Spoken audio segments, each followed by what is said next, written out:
What's going on, Jets fans? DTereman back. I hope everybody is having a safe and happy Memorial Day weekend. I was able to go play 9 holes of golf this morning, so my day was off to a good start.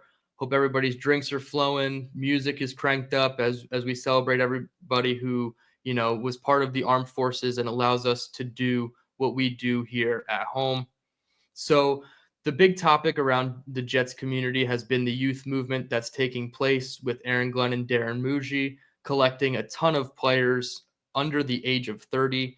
And in Rich Cimini's ESPN Sunday column, he went into more depth about that youth movement and compared it to the 2024 season that we all just barely made it out of alive. And it's kind of interesting when you look at it, how the Jets went from one of the oldest teams to one of the youngest teams. And we'll get into it a little bit more here. I'll put it up on the screen, and I'll also link the article in the description below for everybody to check out.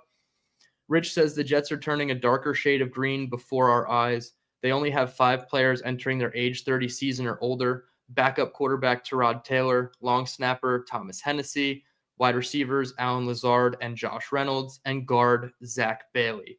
Keep in mind that rosters are fluid at this time, but only one team has fewer age 30 or older players than the Jets per spot track, and that is the Green Bay Packers with 4. Now, realistically, the Jets could trim this down to 3 if Zach Bailey doesn't make the initial 53-man roster, and if Alan Lazard is inevitably traded to whatever team Aaron Rodgers lands with, whether it's the Pittsburgh Steelers or if he's still holding out that 1% hope that the Minnesota Vikings come calling for his services. So there's a chance that the Jets enter 2025 even as early as August with 3 guys age 30 or older: Tyrod Taylor, Thomas Hennessy, and Josh Reynolds. Tyrod Taylor is your backup, so you would only see him in emergency circumstances. Thomas Hennessy, while he is a very, valuable piece as the long snapper, he is at the end of the day a long snapper. So it's not like you're banking on a ton of production from that position. So that really leaves Josh Reynolds as your wide receiver 2, maybe wide receiver 3, being your only impact player who's 30 years or older.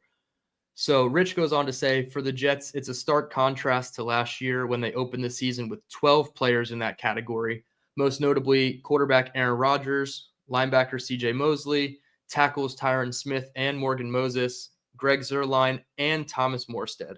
They're all gone, including wide receiver Devontae Adams, a midseason addition. And finally, he notes the Jets, who finished 2024 with the 8th oldest roster, are now 29th per spot track. So again, they went from one of the oldest teams in the NFL to one of the youngest in just a matter of a few months. But when you look deeper into it, it's not just a matter of players who are under 30. You look at this roster, and there are currently 11 players under the age of 26 that are supposed to play a huge role for this Jets team in 2025 and hopefully beyond, whether we bring them in on extensions or what have you. So there's 11 total guys. I went and broke down my top 10, which I will share my screen now with everybody and show you the entire list, and we'll talk about it as a whole and then kind of break down each individual player on the list. So the honorable mention, who is not listed here, who's under 26, who plays a significant role, is Joe Tippmann. I wanted to just do top 10. It was an easy round number, but he would be the honorable mention at number 11.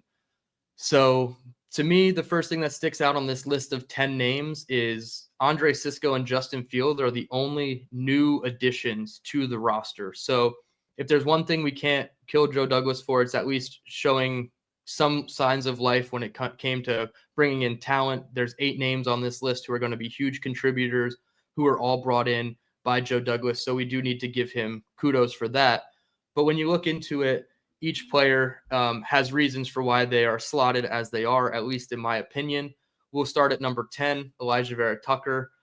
2 of his 4 seasons have been ended short because of injury. So you would hope that year 5 is the bounce back year where he's able to buck the trend and give you multiple full seasons in a row of health. So the first part of this is injury related with AVT. The second part is scheme related. And if the Jets do want to, go away from the wide zone that they've kind of implemented with Saleh ever since 2021, it seems like Elijah Vera-Tucker would be the least likely fit for that scheme change. Not saying he can't make it work, but I just don't think he possesses that full mauler, nasty mentality that guys like Membu and John Simpson and even Joe Tippmann to a degree have. So AVT would come in at number 10 on this list for me. Number 9 is Andre Cisco, the new addition safety from the Jacksonville Jaguars.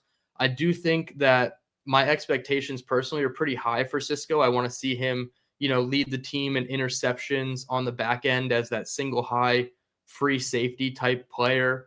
I think he can get back to his 2022, 2023 form with better coaching. And I think the Jets defensive staff is, catered to do that and develop him with Dre Bly and Steve Wilks as those, veteran defensive guys in the coaching staff. But Andre Cisco is too much of an unknown for me to put him any higher than 9 on the list. Justin Fields comes in at number 8. And hopefully in a couple months, when we look back on this list, Justin Fields will be a lot closer to number 1 than he is to number 10. But just given everything of the full body of work with Justin since 2021 when he entered the league, it's hard to put him much higher than the names on the list ahead of him. So it's not so much Justin is a bad player. I just think names 7 through 1 are just better players. And Justin can, with the right coaching staff and probably the best environment around him from an offensive line, weapons perspective, coaching perspective, I think Justin could have the best environment and, it would be conducive for him to have his best statistic season, his best season from a film perspective with the Jets in 2025. So I'm hoping that 8 is the lowest he'll ever be on a list like this. Number 7 is Jamien Sherwood, the linebacker who received a 3-year, $45 million deal from this coaching staff and front office without them having ever seen him play one snap for them. This is all based on what they have known from an outside view of Jamien Sherwood. Obviously, there's some holdover executives in the building who have experience with Jamien, but this is a lot of Aaron Glenn and Darren Mougey saying, we understand he is an ascending, budding player. We want him locked up for the next 3, 4, 5, hopefully seasons. He gets another contract with the Jets and they are able to continue developing him. It speaks volumes that they did this before he even was able to test the open market. And I think he's deserved of all the dollars that he was able to get in this process. Number 6 is Edge Will McDonald. He is another guy who Rich highlights in his article, somebody who added 15 pounds, according to Aaron Glenn, when he spoke to the media. He called Will McDonald a dynamic athlete. He said that even though he added 15 pounds, he hasn't lost his speed. So he still brings that bend and length element that is damn near elite, in my opinion. So Will McDonald comes in at number 6. I expect a double-digit season from him, potentially a double-digit sack season, potentially 12 to 13 sacks on the season for McDonald. Number 5 on the list is Breece Hall. And this one is a tough one for me on where to slot him based on positional value and everything that we've seen from him. It seemed like he was playing hurt through much of last season. And with the just sheer predictability of the offense under Aaron Rodgers and Nate Hackett and Todd Downing, it was very hard for Breece to get going.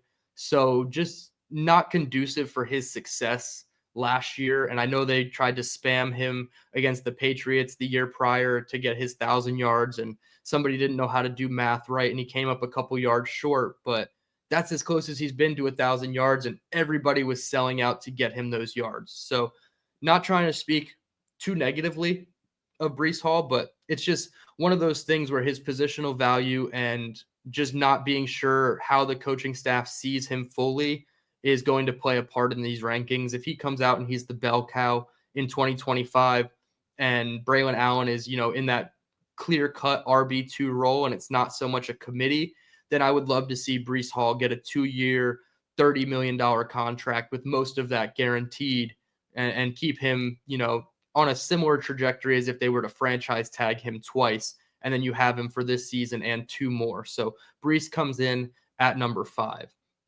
Number 4, Michael Carter II, a player who was dearly missed last year, and it was very confusing why the Jets coaching just kept trying to put him out on the field for 7 to 12 snaps when it seemed like his back just couldn't go. I know he had an aggravation during pregame warmups during one of the games, and he had to sit out, but it's just very weird how they handled the situation last year with Michael Carter. Maybe it's due to the fact that they just gave him the extension and they really wanted to see him play.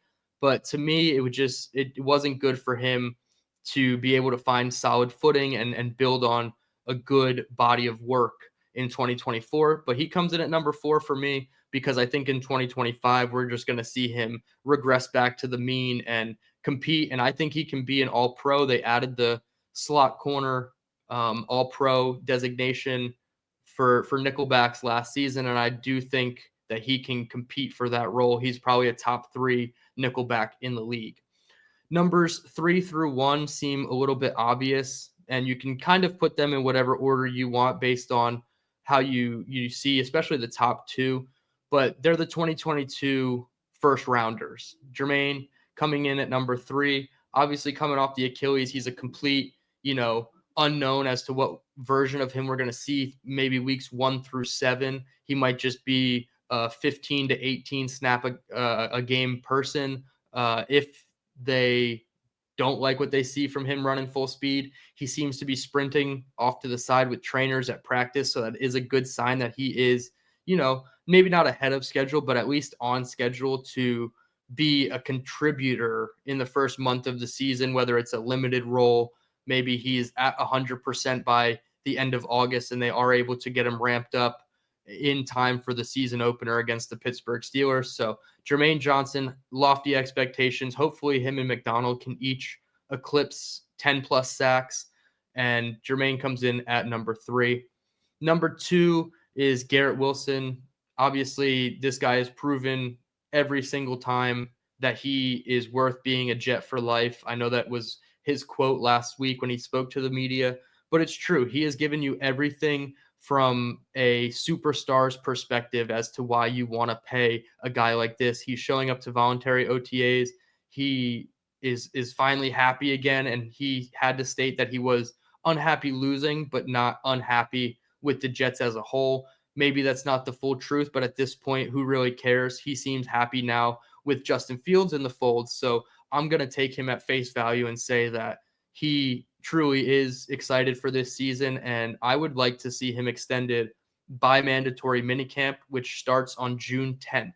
And the Jets do get some extra cap relief starting at the beginning of June from their post-June 1 cuts of Rodgers and Mosley. So Garrett Wilson getting a 4-year, $125 million deal, which is about $31.25 million. That would be the perfect extension for Garrett Wilson, and I'd love to see that done before they break for 40 days, before they reconvene in the preseason in August.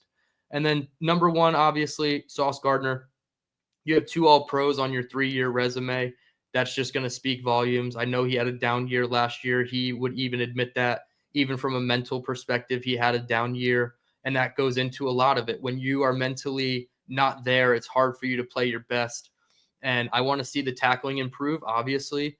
And I think now that he's hovering around 200 pounds, which Will Parkinson of Badlands has noted on his podcast before, Sauce Gardner playing at a 200-pound weight instead of, I think it was like 185, 191, or 185, 191 in that range. If he's playing above 200 pounds, that's just going to be, mean for him, pressing everybody at the line of scrimmage, him coming down in the run fits and able to stop the run. So Sauce Gardner coming in at number 1. Can he bounce back to that all-pro form?